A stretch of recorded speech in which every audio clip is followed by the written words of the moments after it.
नमस्कार।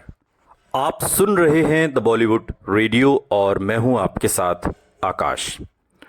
दोस्तों, आज के इस पॉडकास्ट में किस्सा राजेश खन्ना के थिएटर, कॉलेज और फिल्म इंडस्ट्री में कदम रखने के दिनों का।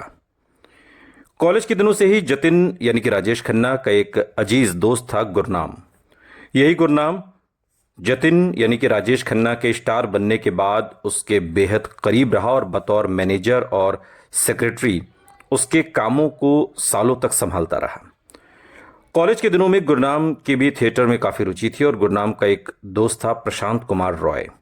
प्रशांत गुरनाम के नाटक देखने अक्सर आया करता था और इन्हीं नाटकों के दौरान प्रशांत की मुलाकात जतिन से हुई और बाद में प्रशांत ने 22 साल तक जतिन के ऑफिस सेक्रेटरी के रूप में काम किया। बांद्रा में अभिनेता सलमान खान के बीइंग ह्यूमन के दफ्तर में जब प्रशांत रॉय ने एक इंटरव्यू दिया तो प्रशांत पुरानी यादों के सफर पर लेकर चले गए।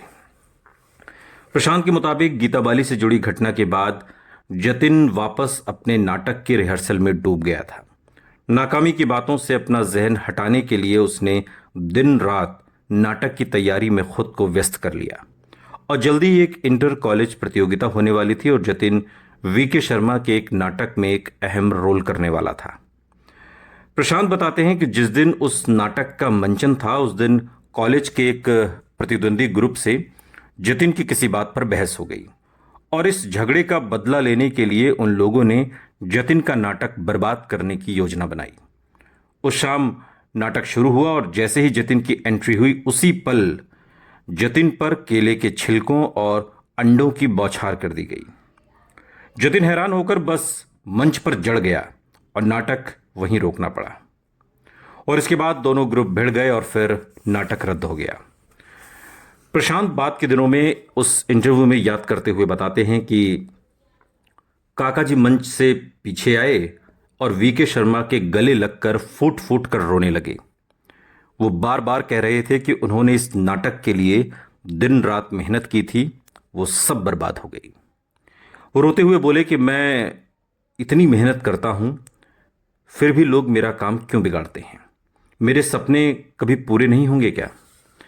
और इन सब को भी बहुत गुस्सा आ रहा था और जो उस मंचन से जुड़े हुए लोग थे, नाटक से जुड़े हुए लोग थे, और फिर सबने फैसला किया कि झगड़ा शुरू करने वाले शख्स को अभी ढूंढेंगे। जतिन को ढांढस बंधाने के लिए सब लोग जतिन की कार में बैठकर उस शख्स की तलाश में निकल पड़े। जतिन गाड़ी चला रहा था और उसके पीछे आगे की सीट पर गुरनाम, पीछे प्रशांत रॉय और वीके शर्मा बैठे हुए थे और काफी रात तक सब लोग तलाश करते रहे मगर वो शख्स कहीं मिला नहीं।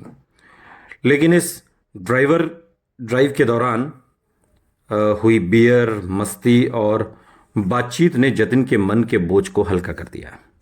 जो ये लॉन्ग ड्राइव हो रही थी, खार स्टेशन के बाहर सबने खाना खाया और फिर जाते जाते वीके शर्मा ने जतिन को फिर से गले लगा लिया और बोले, तू इतना रोता क्यों है, इस तरह रोया मत कर, आखिर में सब ठीक हो जाता है। उस रात जतिन दोस्तों के सामने हंस तो पड़ा था लेकिन वो जानता था कि फिल्मों में एक्टर बनने के ख्वाब से वो अभी भी बहुत दूर है। और उस रात दोस्तों के जाने के बाद बंबई की सुनसान सड़कों पर अकेले गाड़ी चलाते हुए वो शायद सोच रहा था कि पता नहीं कौन सा रास्ता उसकी मंजिल तक जाएगा। एक रोज एक विज्ञापन को देखकर जतिन का चेहरा खिल उठा। फिल्म इंडस्ट्री के कुछ जाने माने निर्माता और निर्देशकों ने यूनाइटेड प्रोड्यूसर्स नाम का एक ग्रुप बनाया था। यूनाइटेड प्रोड्यूसर्स में जीपी सिप्पी, बीआर चोपड़ा, शक्ति सामंता, जे ओम प्रकाश जैसे कई मशहूर नाम शामिल थे और ये सभी उस दौर के बहुत नामी डायरेक्टर प्रोड्यूसर थे।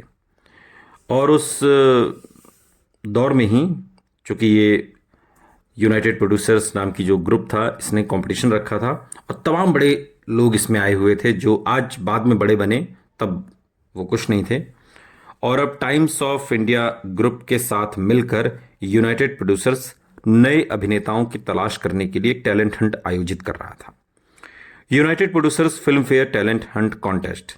और ये साल था 1965 और इसकी ज्यूरी में फिल्म इंडस्ट्री के कई बड़े बड़े नाम जो थे वो इसमें शामिल थे। विज्ञापन में ये भी दावा किया गया था कि जो प्रतियोगी इसमें चुने जाएंगे उनके साथ यूनाइटेड प्रोड्यूसर्स की टीम से जुड़े निर्माता निर्देशक फिल्में बनाएंगे।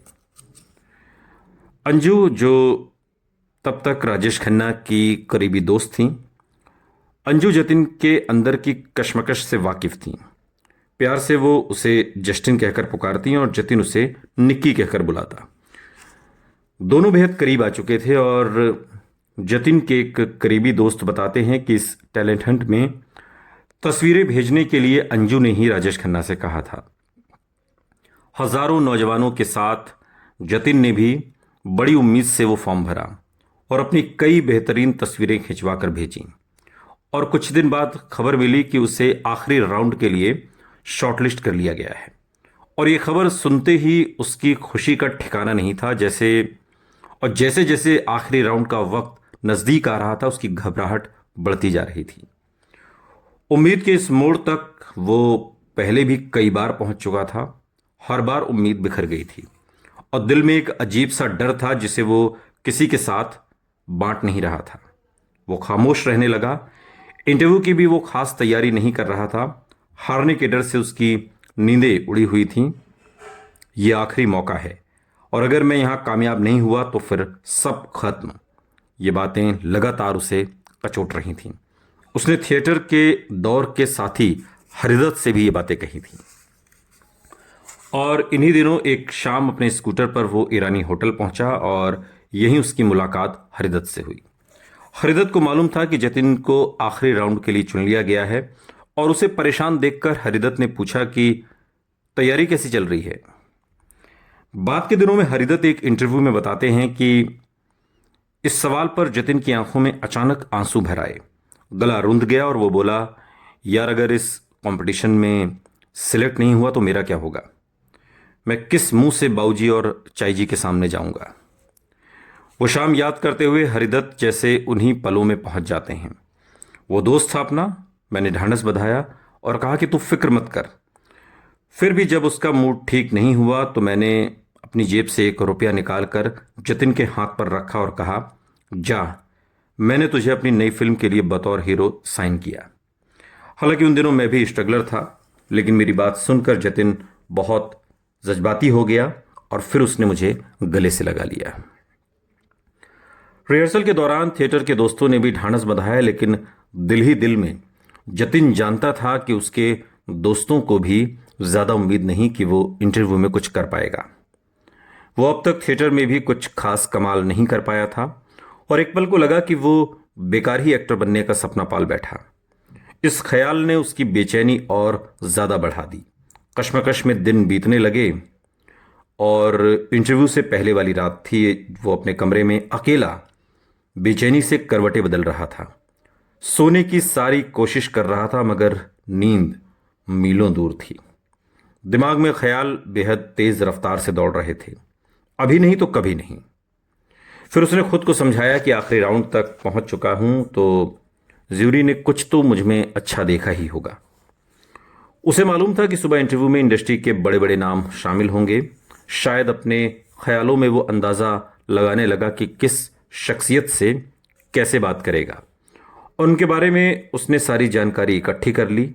वहां बैठे लोगों को अगर उसने इम्प्रेस कर लिया तो उसे फिर कोई नहीं रोक सकता। ज्यूरी में वही लोग थे जिनके दफ्तरों में वो अपनी तस्वीरें लेकर पहले भी कई बार जा चुका था। उसके जहन में शायद कुछ पुराने सीन भी उभरे होंगे कि उन दफ्तरों में तो गार्ड उसे अंदर तक जाने नहीं देते थे, मगर अब फिल्म इंडस्ट्री के उन्हीं बड़े लोगों ने उसे खुद बुलाया है। वो सब एक साथ उसका इंटरव्यू लेने वाले हैं और ये सोचकर उसकी घबराहट कुछ कम हुई और होंठों पर एक अजीब सी मुस्कान खिल उठी कि मुझ में कुछ तो है जो मुझे बुलाया गया है।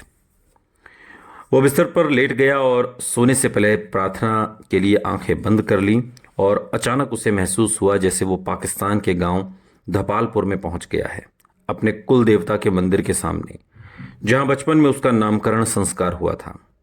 वो जब भी प्रार्थना करता था न जाने क्यों खुद को उसी मंदिर से जुड़ा पाता था। उन पलों में उसके दिल से एक खामोश सी दुआ निकली और फिर वो गहरी नींद की आगोश में समा गया और फिर तैयारी थी टैलेंट हंट को फेस करने की, इंटरव्यू को फेस करने की। सुनते रहिए द बॉलीवुड रेडियो, सुनता है सारा इंडिया।